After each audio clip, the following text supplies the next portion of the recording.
नमस्ते, आज मी बनवणार आहे भेजा फ्राय। इथे मी गरम पाणी केलं आहे, त्यात थोडा लिंबू टाकणार आहे जेणेकरून भेजाचा जो वास असतो तो आपल्याला येणार नाही। आता भेजा उकळून झाला आहे, आता याला पाणी टाकून धुवून घेऊया। इथे बघा भेजे स्वच्छ झाले धुवून। आता मी कढईत तेल टाकून घेतले। तेल गरम होईस्तोवर मी आता बाजूला अद्रक लसूणची पेस्ट बनवून घेणार आहे। त्यात पहिला कढीपत्ता टाकून घेणार आहे, मग कांदा टाकणार आहे आणि मग टमाटा। त्याला आपण थोडा ब्राऊन कलर येईस्तोवर भाजून घेऊया। आता आपला कांदा ब्राऊन झाला आहे, 1 चमचा अद्रक लसूण पेस्ट टाकून घेणार आहे आणि याला परतवून घ्यायचं आहे। आता मसाला चांगला भाजून झाला आहे, बघू शकता याला तेल पण आलं आहे। आता मी याच्यात घरगुती मसाले टाकून घेणार आहे। तुम्हाला हवा तर तुम्ही बाहेरचा मसाला पण वापरू शकता।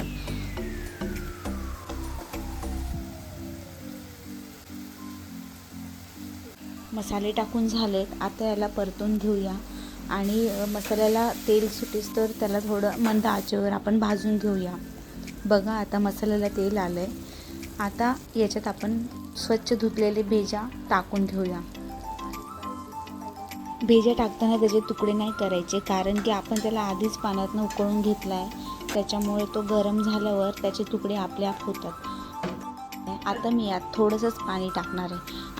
मला जास्त रस्सा नाही बनवायचा आहे, त्यामुळे मी थोडाच पाण्याचा वापर करणार आहे। आता मी याला 2 मिनिटासाठी झाकून ठेवणार आहे। बघा भेजा किती चांगला शिजला आहे आणि कलर पण मस्त आला आहे।